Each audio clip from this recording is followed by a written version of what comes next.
실험 보고서의 실제, 실험 방법의 중요성과 작성법에 대해서 강의할 김성경입니다. 이 강의의 목표는 실험 보고서의 방법 항목에 대한 작성 사례를 통해서 실험 보고서 양식인 임나드 작성법을 익히는 것입니다. 목차는 다음과 같습니다. 실험 보고서 양식인 임나드, 실험 방법의 중요성과 작성 원칙, 실험 방법의 작성법과 모범 사례, 실험 방법의 오류 유형과 사례 분석, 그리고 내용 정리 순으로 진행됩니다. 실험 보고서는 표준 양식인 임나드에 맞춰 체계적으로 작성해야 합니다. 임나드란 Introduction의 I, Materials and Methods의 M, Results의 R, Discussion의 D의 머릿글자를 조합한 약어입니다. Introduction, 서론은 연구 목적과 의의, 연구사 검토, 배경 이론을 작성합니다. 재료와 방법 항목에서는 실험 재료와 장비, 실험 방법과 절차, 계산 방법을 작성합니다.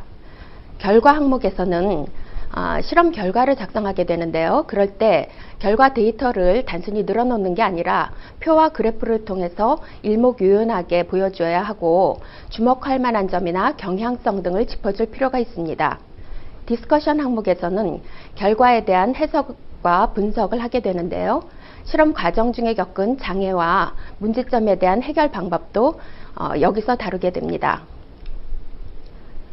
임나드는 매우 중요합니다. 그 이유는 과학 담화 공동체의 일원으로서 자기 정체성을 구성하는 데 필수적이기 때문인데요. 그 과학계에서 전문적 단계의 모든 연구는 임나드 형식으로 성과를 작성합니다. 학위 논문, 연구 논문, 보고서 등이 모두 임나드 형식으로 작성되기 때문에 대학 교육 과정에서부터 임나드 작성법에 대한 훈련이 필요합니다. 임나드의 모든 항목을 다루기에는 시간이 부족하므로 이 자리에서는 실험 방법 항목을 집중적으로 살펴보겠습니다. 과학적 주장을 한다는 것은 실험 과학적 가설을 세우고 그 가설을 실험을 통해서 입증한다는 것입니다. 이것은 두 가지 의미를 내포하고 있습니다. 첫째는 가설을 증명하는 실험 과정과 결과를 통해서 주장을 입증해야 과학계의 그 주장이 받아들여진다는 뜻입니다. 둘째는 반복된 실험에서도 동일한 결과가 산출되어야 한다는 뜻입니다. 즉, 다른 연구자가 이 실험을 동일하게 수행했을 때 같은 결과가 나와야만 신뢰성을 얻을 수 있고 그때 비로소 완전하게 과학계에 수용된다는 뜻입니다.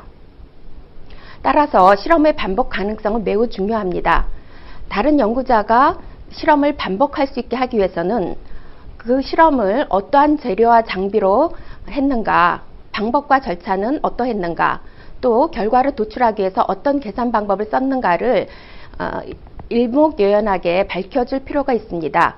그리고 바로 이러한 것을 작성하는 항목이 실험 방법 항목인 것입니다.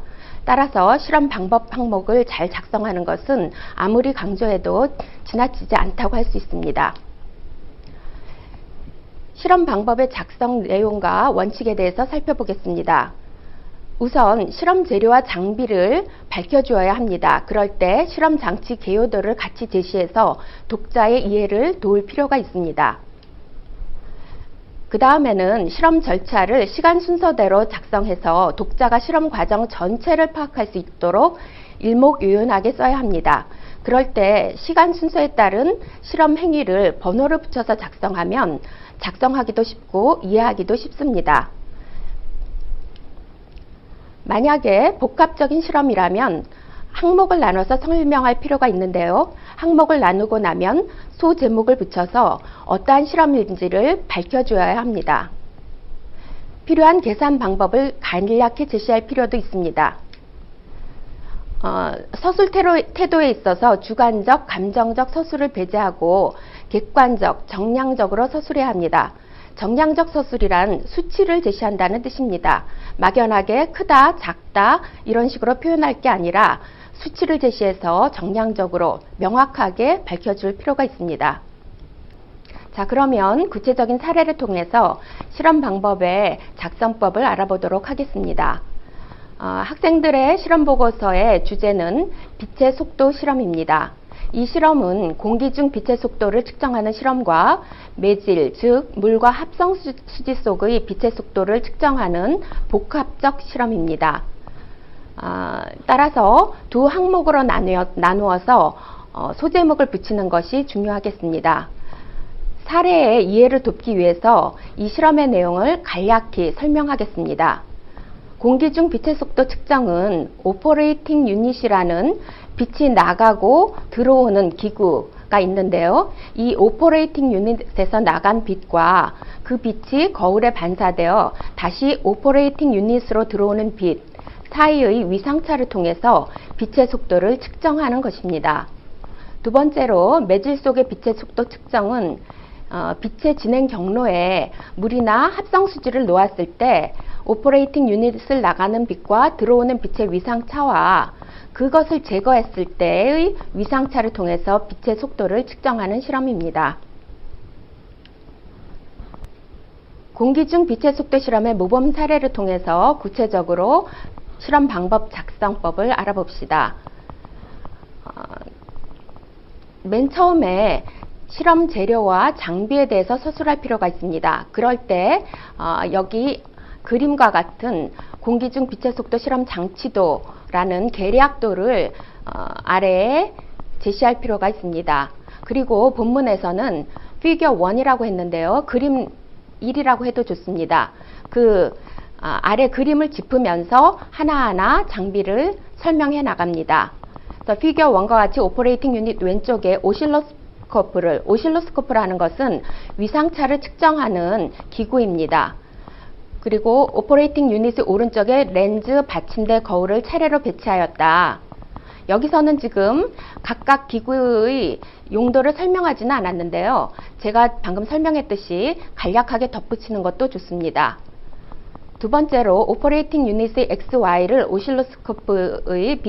오실로스코프의 BNC 케이블로 연결한 뒤에 두 기구의 전원을 켰다. 세 번째, 오퍼레이팅 유닛에서 나온 빛과 거울에서 반사되는 들어가는 빛을 모으기 위해 피겨 1과 같이 오퍼레이팅 유닛 가까이에 볼록 렌즈를 설치하였다. 이처럼 피겨 1이라고 본문 중에서 짚어주는 것이 중요합니다. 그러면 맥락을 잘 알 수 있게 되고 이해가 쉬워집니다. 이때 F는 50.1MHz인 빛을 사용하였다. 여기 F라는 약호가 처음 나오는데요. 약호는 처음 나올 때 그 의미를 밝혀줘야 합니다.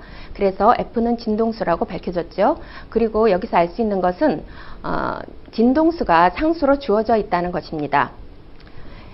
이때 정확한 실험을 위해 실험실에 불을 껐다. 네 번째, 빛이 광원에서 나와 렌즈를 통과해서 두 개의 거울에서 반사되어 다시 렌즈를 통과하여 리시버에 정확하게 도달하도록 렌즈와 거울의 위치를 조절하였다. 렌즈를 통과하지 않고 반사하는 빛이 있어서 이러한 반사 광선이 최소가 되게 렌즈를 잘 조절하였다. 밑에 그림에 보면 진한 실선 부분이 바로 지금 이 설명하는 부분입니다.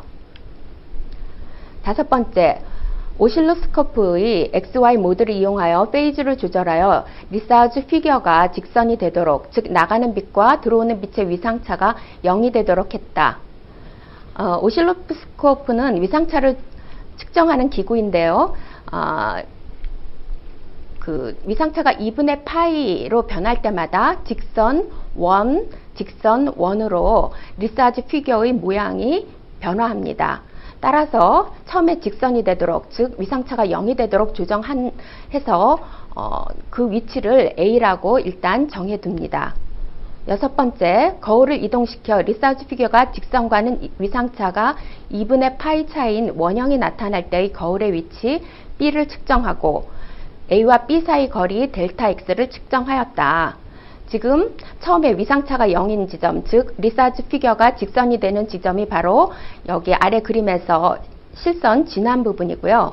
거울을 이동시켜서 위상차가 2분의 파이만큼 나는 부분, 즉 오실로스코프의 리사즈 피겨가 1이 되는 지점을 찾아서 그 위치를 B라 하고 A와 B 사이 그 이동거리 델타 X를 정하는데요. 몇 번 반복해서 정확한 위치를 찾는 것입니다. 이때 델타 X는 75.8cm라고 여기서 그 측정한 값을 적어줍니다. 7번째, CL. CL은 뒤에 보면 빛의 속도라고 써졌죠. 처음 약호가 나왔기 때문에 그 의미를 밝혀준 것입니다. 빛의 속도는 8F 델타 X에 대입하여 공기 중 빛의 속도를 구하였다. 여기서 F는 상수로서 주어져 있었고 진동수 아까 50.1MHz라고 했죠. 델타 X는 위에서 75.8cm라고 나왔기 때문에 이 빛의 속도를 쉽게 구할 수 있습니다.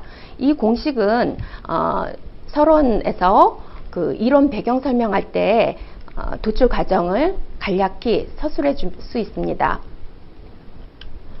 설명을 쉽게 하기 위해서 앞에 슬라이드를 나눠 가지고 보여드렸는데 공기 중 빛의 속도 실험의 방법 부분은 바로 이와 같은 식으로 작성되게 됩니다.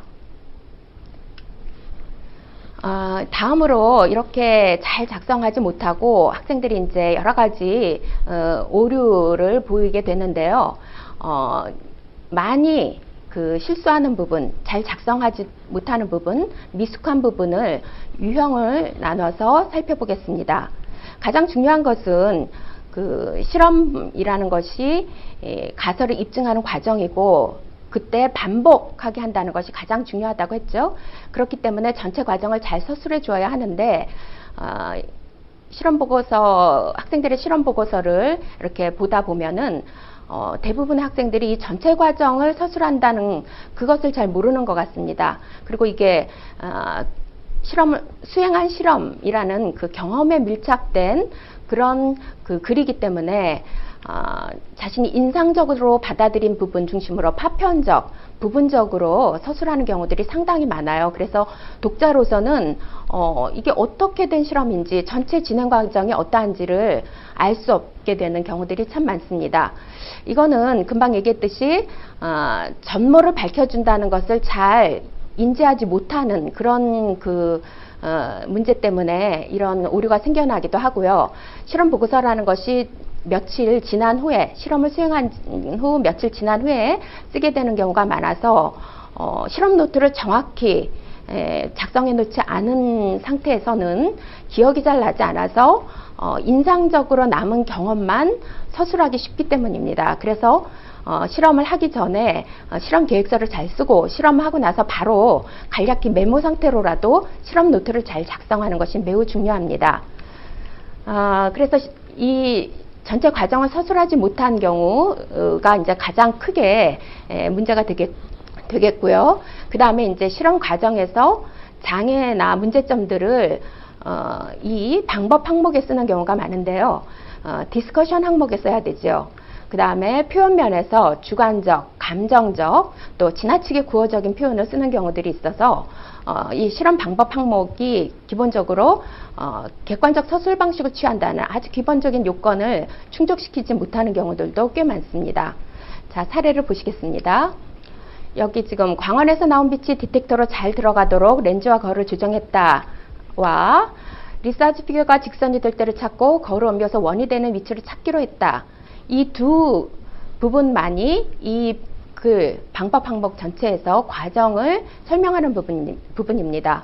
더군다나 두 번째는 계획에 불과하죠. 나머지는 전부 이제 그 과정상에서 겪었던 어려움에 대한 서술입니다. 그래서 사실 이 앞에 모범 사례를 보지 않은 상태에서 이 글만 딱 봤을 때는 이 실험이 도대체 무슨 실험인지 알 수가 없어지는 것이죠. 그래서 처음에 반드시 재료와 장비를 밝혀주고 그림을 보여주고 그래서 어느 정도 그 내용을 감을 잡을 수 있게 한 다음에 그 순서대로 실험 행위를 잘 써주는 것이 중요합니다. 그래서 본질적인 실험 행위들을 써주는 것이 굉장히 중요하고요. 자신이 겪은 지엽적인 문제들은 잘 갈무리해서 만약에 중요하다면 디스커션 항목에 쓰셔야 됩니다. 그래서 전체 과정을 서술하지 못한 그러한 오류를 보여주는 그 사례입니다. 두 번째로는 금방 얘기했듯이 나머지 대부분의 서술이 장애에 대한 것임을 알 수 있습니다. 이 실험은 빛이 잘 모이지 않는다는 것이 큰 장애인데요. 그로 인해서 오실로스코프의 리사지 피겨가 직선에서 원으로 갈 때 이렇게 원으로 딱 모양이 잡히지 않고 타원형이 된다든지 이런 식으로 그 모양이 나오지 않기 때문에 굉장히 어려움을 겪는 경우들이 많습니다. 그래서 그런 어려움에 대해서 여기서 서술하고 있는데 그러지 말고 이런 어려움들은 디스커션 항목에서 해결책과 함께 제시해야 합니다. 자, 세 번째로는 표현상의 문제입니다. 여기 처음에 힘들었다, 마지막에 아쉬웠다와 같은 감정적 표현들이 꽤 많이 나옵니다.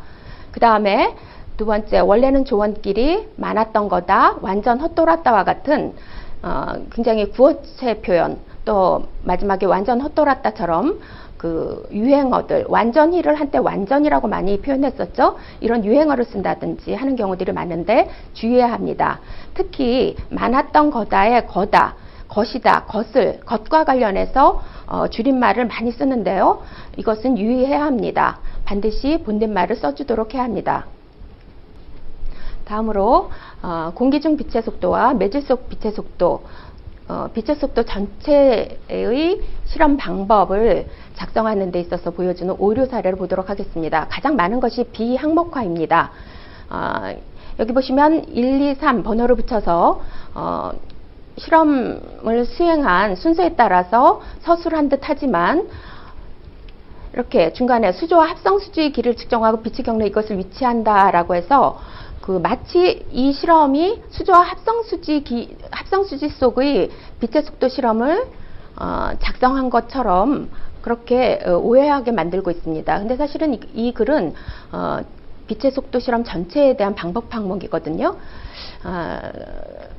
공기 중의 빛의 속도와 매질 속의 빛의 속도, 이 두 가지를 항목화해서 나누는 것 굉장히 중요합니다. 그래야 독자가 혼란스러워하지 않고 명확하게 이해할 수 있습니다. 그래서 제일 처음에 공기 중 빛의 속도 실험이라고 쓰셔야 되고, 그 다음에 장비를 설명하고 실험 행위를 순서대로 작성하시고, 두 번째 매질 속 빛의 속도 실험이라고 쓰시고, 그 다음에 다시 재료와 장비를 다시 서술해 주셔야 됩니다. 또 심지어는 계산 방법도 이게 완전히 다른데 계산 방법까지도 같이 섞어 쓰는 경우들도 있는데요. 이것도 좋지 않은 방법입니다. 그래서 반드시 항목을 나누고 그 다음에 소제목을 붙여주는 것 매우 중요한 일입니다. 그 다음에 이제 표현면에서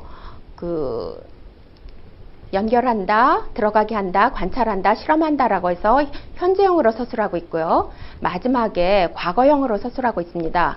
이렇게 시제를 혼용하는 시제 불일치 문제도 있고요. 그 다음에 현재형으로 서술하는 것도 옳지 않습니다. 실험 보고서의 방법은 실험 계획서가 아니기 때문에 실험을 수행한 후에 그 경험을 작성하는 것입니다. 그렇기 때문에 과거형으로 작성하는 것이 좋습니다. 그래서 이 빛의 속도 실험은 공기 중 빛의 속도 실험과 매질 속 빛의 속도 실험으로 나누기 때문에 이제 전체 모범 사례를 한번 본다면 이런 식으로 공기 중 빛의 속도 실험, 그다음에 매질 속 빛의 속도 실험으로 나눠서 각각의 장비와 계략도를 쓰시고 실험 순서를 잘 밝혀주고 그 다음에 계산 방법까지 밝혀줄 필요가 있습니다. 이제까지 강의한 내용을 정리하도록 하겠습니다. 임나드 양식은 과학 분야의 통일된 문서 작성 형식입니다. 따라서 대학 교육 과정에서부터 정확히 쓰는 훈련이 필요합니다. 과학적 주장은 실험의 반복 가능성이 핵심이므로 실험 방법 항목을 정확히 일목요연하게 쓰는 것이 중요합니다. 실험 방법 항목은 첫째, 실험 재료와 장비, 실험 장치 개요도를 제시해야 합니다. 그 다음으로 실험 절차를 시간 순서에 따라 독자가 실험 과정 전체를 파악할 수 있도록 작성해야 합니다. 복잡한 실험이라면 항목을 나눠 설명해야 하는데요. 항목의 소제목을 달아야 합니다. 표현면에서는 주관적, 감정적 서술을 배제하고 객관적, 정량적으로 작성해야 합니다. 이제까지 실험보고서의 실험 방법 항목 작성법에 대해서 알아보았습니다. 들어주셔서 감사합니다.